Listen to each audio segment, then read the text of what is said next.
रामचरितमानस अयोध्या कांड 126वां दोहा पहली चौपाई। जग पेखन तुम देखन हारे, विधि हरि शंभु नचावन हारे। जग पेखन तुम सब देख रहा ईश्वर, तो उनको आधार बनाए। आइए महामंत्र का जाप करते हैं, सब गाएंगे मेरे साथ। मेरे तो आधार राजा राम के चरणार विंद, मेरे तो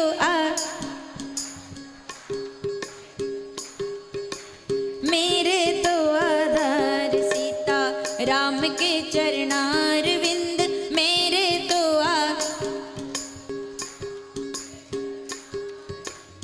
राम के चरणार विंद, मेरे राघव के चर राम के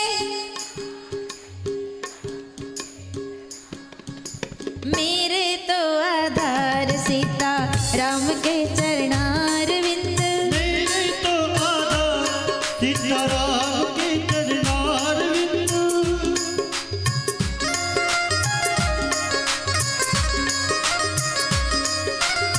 राम के चरणार विंद, राम के चरणार विंद।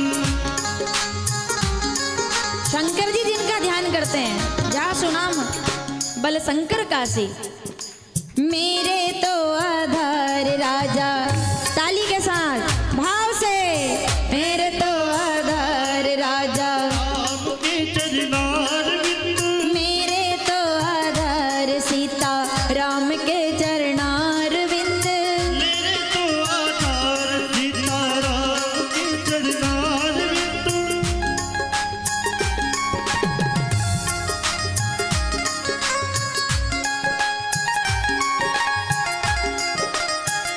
वाह वाह वाह। देखो हमने कहा हमारे यहाँ दानदाताओं की कमी थोड़ी है। मैं आपको एक बात बताऊं, ये तो आश्रम बन रहा है, संन्यास हो गया हमारा, तब जाकर के थोड़ा बहुत बोल देते हैं कि दान करो। मैं तो ज्यादा इस चक्कर में पड़ती भी नहीं हूं, क्योंकि 25 साल से कथा कर रहे हैं। 2 साल पहले हमने उज्जैन में जमीन ली और संकल्प बना कुछ करना चाहिए। किसके लिए करना है कि कोई उज्जैन आए तो भूखा ना रहे, और सोने के लिए ऐसा ना हो कि छत ना हो उसके पास, और वो भी बिना पैसे के। ये संकल्प है अपना बस। वहाँ वृद्ध बैठे बगीचे में, ये मेरी दुनिया है सपनों की एक, ये मेरी पूरी जिंदगी उसके लिए समर्पित है। अब वृद्धाश्रम, लोग कहते हैं साहब वृद्धाश्रम का तो विरोध होना चाहिए। देखो उनको जो रो रहे हैं घर में बैठकर, कि कोई सहारा होता तो 1 मिनट में घर छोड़ के चल जाते, स्वाभिमान से जीते कहीं भी। ऐसे लोग देखे हैं हमने। वृद्धाश्रम इसलिए नहीं है कि कोई बुजुर्गों की सेवा ना हो, इसलिए है कि जिनका कोई नहीं है कम से कम उनको तो मिले। मेरा सपना है उज्जैन आश्रम बनाने के लिए प्रणवाक्षर धाम पीठ जो बना है उसका एक संकल्प है। ईश्वर ने चाहा तो पूरा होगा। लोग कहते हैं छोटे छोटे दान से क्या पूरा होगा। अरे 10-10 रुपए के दान से राम जी का मंदिर बन सकता है।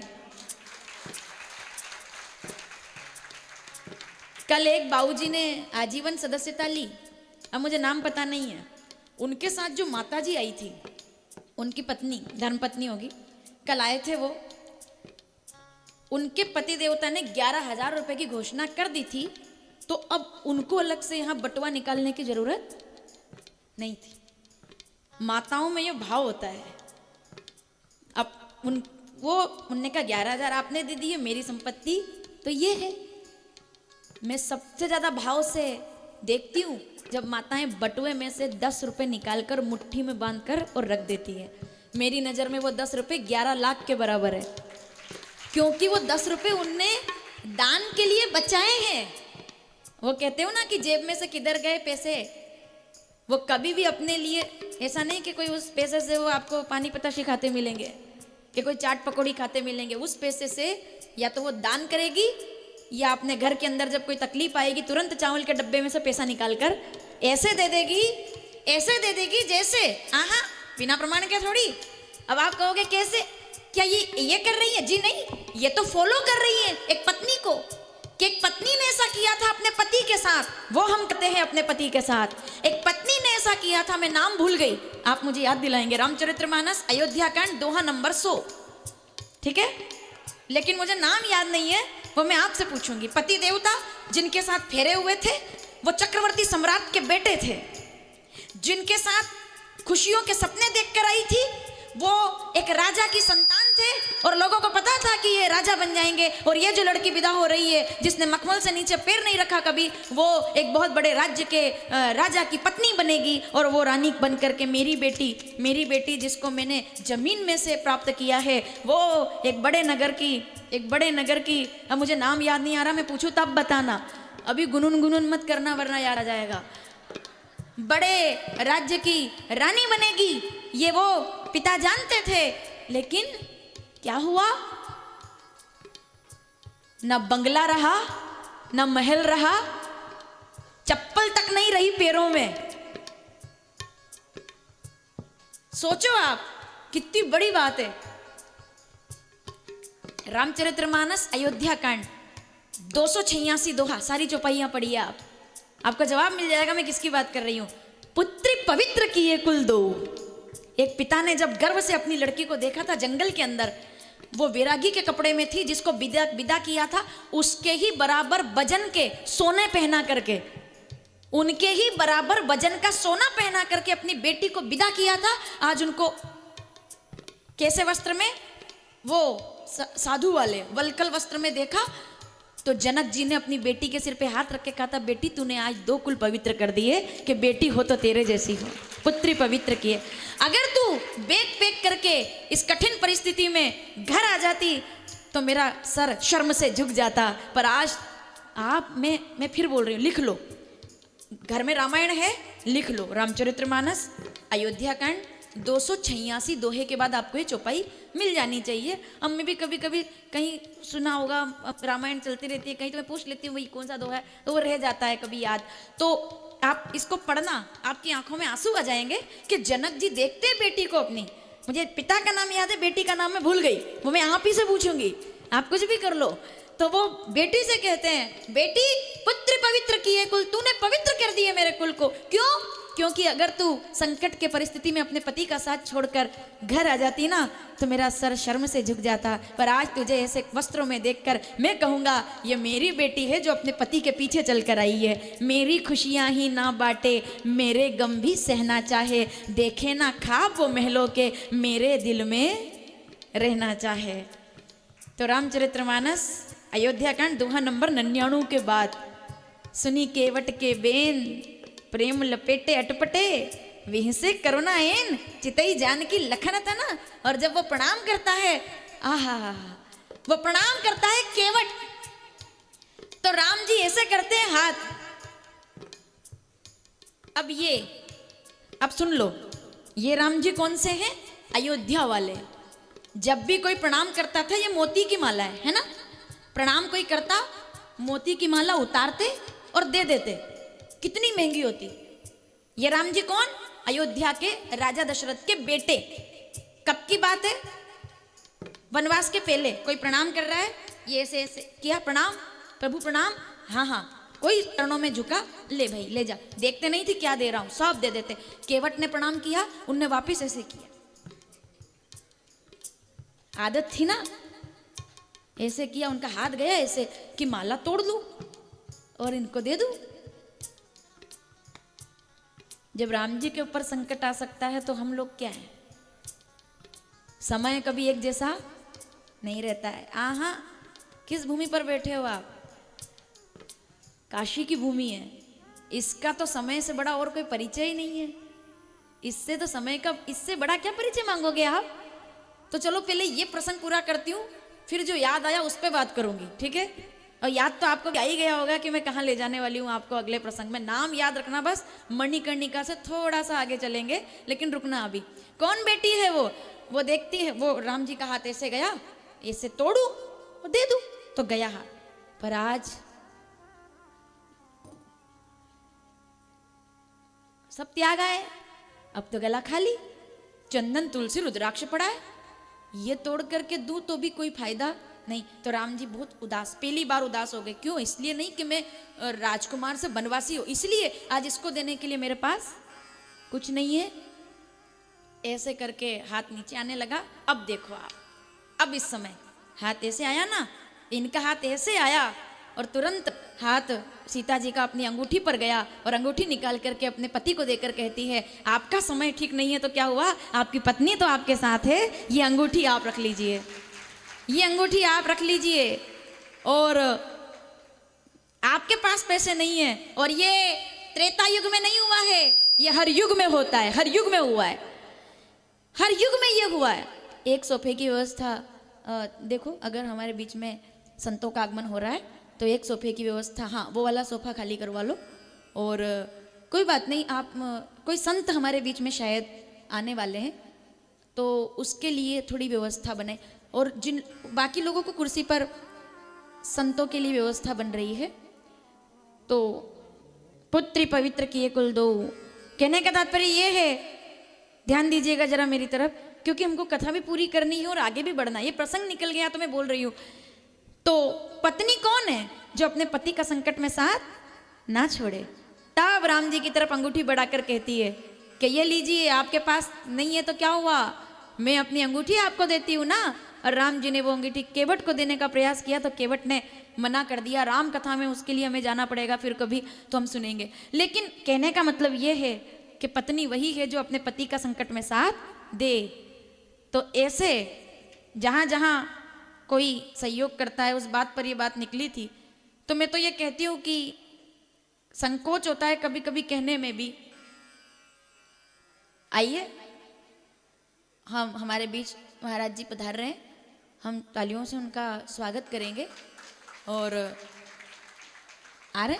ठीक है, जब तक वो आ रहे हैं तब तक आओ इस प्रसंग को पूरा कर ले कि ये बात मैंने आपसे क्यों कही।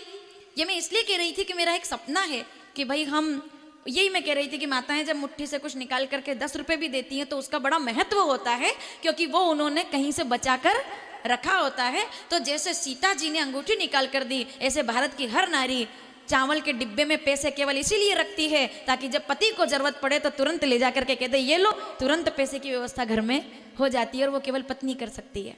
एक बार सब लोग ऐसे बैठे इधर, तालियों से स्वागत करो माताओं का। धर्म पत्नी इसलिए तो कहते हैं, साथ देने वाली धर्म पत्नी, ठीक है। तो इसके लिए समय पर चर्चा अपन आगे करेंगे अब, क्योंकि प्रसंग बड़ा लंबा हो जाएगा। लेकिन वो जगत जननी का नाम क्या है माताओं, जरा नाम याद दिला दो मुझे। जनक सुता जग जननी और अतिशय प्रिय, बोलिए सीता मैया की। क्या त्याग है साहब, किसका त्याग। तभी तो शंकर जी ने सीताराम भजते हैं, सीताराम। तो मेरे तो आधार सीताराम के चरणारविंद। मेरा आधार कौन है? मेरा आधार श्री राम जी हैं, राघव मेरे आधार हैं, उनके अलावा मेरा और कोई आधार नहीं। तो हाँ, ये बात इसलिए निकली थी कि उज्जैन के लिए तो आप लोग सहयोग कर ही रहे हैं, सपना है अपना। बुजुर्गों के लिए वृद्धाश्रम हो, अनाथ बच्चों के लिए अनाथ आश्रम हो, और वो माताएं जिनका कोई नहीं है, कम समय में वैधव्य को प्राप्त हो जाती है, या जो नई संसार दुनिया में रहना चाहते वो भी माताएं वहाँ कर रहे हैं। ये नहीं कि ये सब उस बगीचे में बैठे और वर्षामृत सेवा संस्थान को आनंद प्रदान करे और वहाँ आनंद ले। ये संकल्प है हमारा। जो आप दान कर रहे हैं ना, एक रुपया भी दान कर रहे हैं, या यहाँ भंडारे में दान कर रहे हैं, कुछ भी कर रहे हैं, सब केवल और केवल उसके लिए है कि हम लोग ये काम कर सकें। तो उस कड़ी में राजेंद्र जी काला, पिता गोवर्धन लाल जी काला, इनके द्वारा 11,000 रुपये से पौधे का संकल्प किया गया है। एक बार जोरदार 11,000 के पौधे इनके द्वारा लगाए जाएंगे। तालियां बढ़िया बजनी चाहिए, ऐसे दानदाताओं की जरूरत है। मैं YouTube के माध्यम से कहना चाहूंगी, कोई दान इस समय में इतना महत्वपूर्ण नहीं है जितना वृक्ष का दान है। इस प्रकृति को वृक्षों की बहुत ज्यादा जरूरत है अभी इस समय में। सारे दान बाद में करना, सबसे पहले वृक्षों का दान करो। मैं फिर कह रही हूँ, जो लोग YouTube के माध्यम से मुझे यहाँ आकर कोई नाम पहुँचाते हैं, और ऐसा नहीं कि हाँ अपने लिए बोल रहे हैं, आपके गांव में, आप भारत के किसी भी कोने में रहते हैं, अपना नाम पहुँचाइए, हम आपको यहाँ से आभार करेंगे। किसी भी जिले से, किसी भी गाँव से अपने गाँव में कि मंदिर के पास, नदी के किनारे पर, जिधर बच्चे स्कूल जाते हैं उस रास्ते पर, पथिक जो है जिससे पथ से निकलते हैं उस रास्ते पर आप वृक्षों का पौधारोपण करेंगे और पौधों को वृक्ष बनाएंगे। ये कलयुग में सबसे बड़ा दान होगा। जल का संचय करें तो आने वाली पीढ़ियां, दो ही तो चीजें हैं, एक तो पर्यावरण और एक संस्कार, ये दोनों रहेंगे तो भारत धर्म राष्ट्र अवश्य बनेगा। पौधे, वृक्ष और संस्कार। तो आपका मेरा आधार कौन? गाइए मेरे साथ। मेरे तो आधार राजा राम के चरणारविंद, मेरे तो आधार राजा राम के चरणारविंद, राम के चरणारविंद मेरे राघव के शरणारविंद, राम के चरणारविंद, राघव के चरणारविंद। और मेरे तो आधार भोले बाबा के चरणारविंद, मेरे तो आधार भोले बाबा के चरणारविंद, मेरे तो आधार भोले बाबा के चरणारविंद। मेरे तो आधार भोले बाबा के चरणारविंद।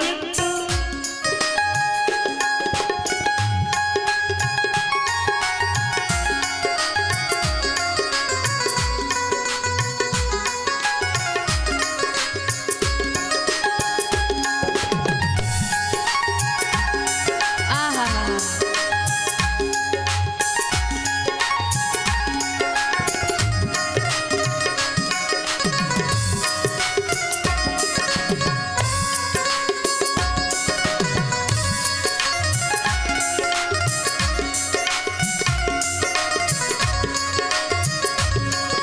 झिलमिल सितारों का पौधे होंगे, तुलसी का पौधा होगा, नीम होगा, वृक्ष लगेंगे, हमारा घर कैसा होना चाहिए सुन लीजिए, गाएंगे मेरे साथ। आहा, नहीं चाहिए बंगला, 3-3 मंजिल के मकान भी खाली पड़े हुए हैं, एक भाई कोटा में, दूसरा इंदौर में, माँ बाप वृद्धाश्रम में, ठीक है। तो बहुत महंगी बिल्डिंग को देख के ये मत सोचना कि इसमें अमीर आदमी रहता है, और किसी झोपड़ी को देखकर ये मत समझना इसमें कोई गरीब रहता है। हो सकता है बहुत बड़ी बिल्डिंग में भी माँ बाप का सम्मान ना हो रहा हो तो उसमें गरीब आदमी रहता है, और एक झोपड़ी में अतिथियों का सत्कार होता हो उसमें अमीर आदमी रहता है। मकान देख करके, किसी किताब का जजमेंट उसका कवर देखकर नहीं कर लेना चाहिए, खोलकर पढ़ना चाहिए। तो इसके लिए कैसी झोपड़ी हो हमारी बताइए।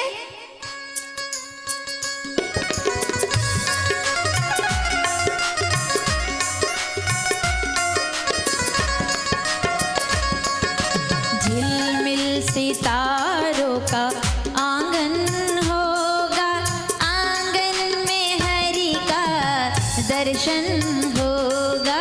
झिलमिल सितारों का आंगन होगा, आंगन में हरि का दर्शन होगा। ऐसा सुंदर सपना अपना जीवन होगा। झिलमिल सितारों का आंगन होगा, आंगन में हरि का दर्शन होगा। आपके आंगन में लोग पूछ रहे थे, एक शिवलिंग है, दूसरा शिवलिंग का रखेंगे, एक मंदिर में रखा है तो दूसरा अपने आंगन में रख देना, ठीक है ना, अपने आंगन में रख देना, शंकर जी को विराजमान, रोज जल चढ़ाना। और कैसा आंगन होगा मेरा? ना ना, साधन वाला नहीं होगा, साधना वाला होगा, साधना वाला आंगन होगा, तो सब आनंद है। गाइए मेरे साथ। झिलमिल सितारों का आंगन होगा, आंगन में हरि का दर्शन होगा। सितारों का आंगन होगा, आंगन में शिव जी का दर्शन होगा। ऐसा सुंदर सपना अपना जीवन होगा। झिलमिल सितारों का आंगन आंगन होगा, आंगन में हरि का दर्शन होगा।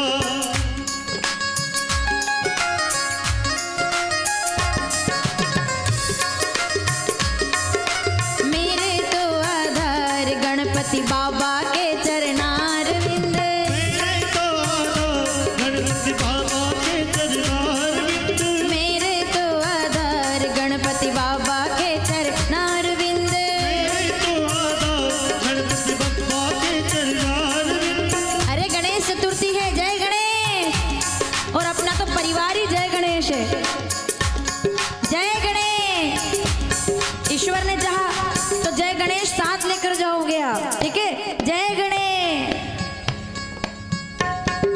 मेरे तो आधार गणपति बाबा के चरणारविंद, मेरे तो आधार गणपति बाबा के चरणारविंद। दोनों हाथ उठाकर। मेरे तो आधार गणपति बाबा के चरणारविंद, मेरे तो आधार गणपति बाबा के चरणारविंद। देवा आज पधारो श्री राम जी की धून में, देवा आज पधारो श्री राम जी की धून में। एक गणपति आज चतुर्थी है, आओ गणपति आज पधारो श्री राम जी की धून में, गणपति आज पधारो श्री राम जी की धून में। राम जी की धून में और श्याम जी की धून में, राम जी की धून में श्री श्याम जी की धून में। पवन वेग से आओ श्री राम जी की धून में, पवन वेग से आओ श्री राम जी की धून में। आओ जी गजानंद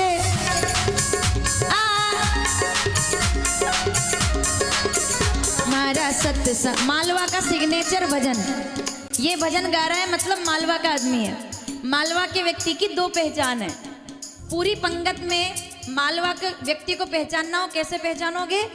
एक तो ये भजन कि जैसे बोलो कि गाओ मेरे साथ, हमारा सत्संग में। इस भजन के लिए संगीत की जरूरत ही नहीं है, क्योंकि ये तो उनके घर का भजन है। हमारा सत्संग में रस बर बर आ, रिद्धि सिद्धि ने संग ले ले आ, हमारी कथा में रस बर आ।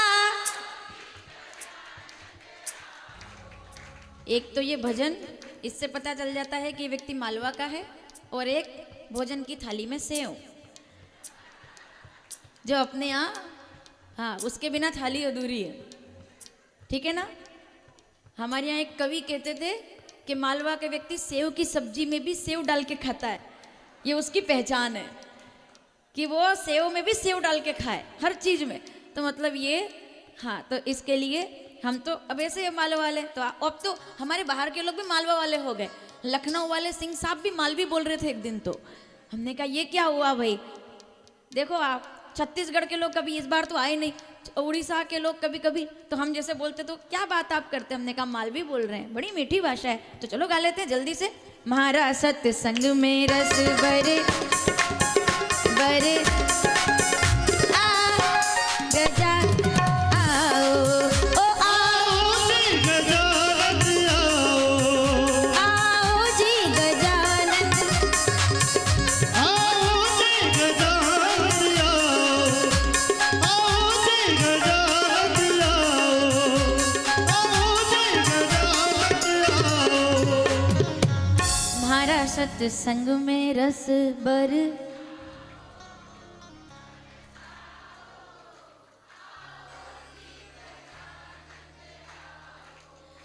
आओ जी। श्री गणेश जी महाराज के। ओम गं गणपतये नमो नमः। सिद्ध विनायक अष्ट विनायक गणपति बप्पा। ये आज गणेश चतुर्थी में इसलिए कि ये है कि आज आप काशी में बैठकर गणेश चतुर्थी मना रहे हो। आपके पुण्यों को प्रणाम है। जितनी करवा चतुर्थी, विनायक चतुर्थी आपने मनाई है, उन सब का पुण्य आज आप यहाँ लेकर बैठे हो। और आपके पुण्यों से हम सब यहाँ बैठे हैं, इन माताओं के पुण्यों से। इसलिए माताओं का मैं बड़ा आदर करती हूँ, बहुत आदर मेरे मन में माताओं के लिए। तो यही बात है, कथा हमें जीवन का सिद्धांत सिखाती है। देखिए, बड़ी बड़ी बातें कथा नहीं सिखाती। कथा ये नहीं कहती कि कथा सुनोगे तो निर्वाण हो जाएगा। क्यों हो जाएगा भाई? हम क्यों कहें कथा से निर्वाण हो जाएगा? कथा से निर्वाण नहीं होता। कथा निर्वाण के लिए नहीं सुनी जाती। विद्वान लोग बैठे हैं सभा में, सावधान। कथा क्यों सुनी जाती है? कथा निर्वाण के लिए नहीं सुनी जाती। कथा तो जीवन के निर्माण के लिए सुनी जाती है कि हमारा निर्माण कैसा हो, हमारा जीवन कैसा हो, हमारी आंखों का तेज कैसा हो, हमारी बुद्धि कैसी हो, हमारा सादा जीवन, उच्च विचार, इसी को कहते हैं शिव जी का सदाचार। ये सदाचार है, सादा जीवन। मैं तो हमेशा कहती हूं आज के लोगों में और पहले के लोगों में बड़ा फर्क है भाई। ये जो पुराने लोग बैठे हैं, बताइएगा जरा अगर मैं ठीक बोलूं तो, आज के लोग कहते हैं कपड़े ब्रांडेड होने चाहिए, जूते ब्रांडेड होने चाहिए, 2,500-3 हजार से नीचे की बात ना करो, घड़ी ब्रांडेड होनी चाहिए। पुराने लोग सुनिएगा, हमारे जमाने वाले, अपन सब एक ही जमाने के हैं, क्योंकि आपके साथ रहते रहते हम भी आपके जमाने के हो चुके हैं लगभग। क्योंकि हमारे उम्र के लोग तो हमसे वैसे भी बात करते नहीं, क्योंकि अगर हमारी उम्र के लोग हमारे साथ बैठे तो वो क्या कह रहे हैं, तो उनके मन की बात अपन से होती नहीं। तो इसलिए अब अपनी उम्र के लोगों के साथ ही बैठना पड़ता है। तो अपनी उम्र के मतलब आप 90 वाले, उधर 90 से पहले वाले हैं, ठीक है।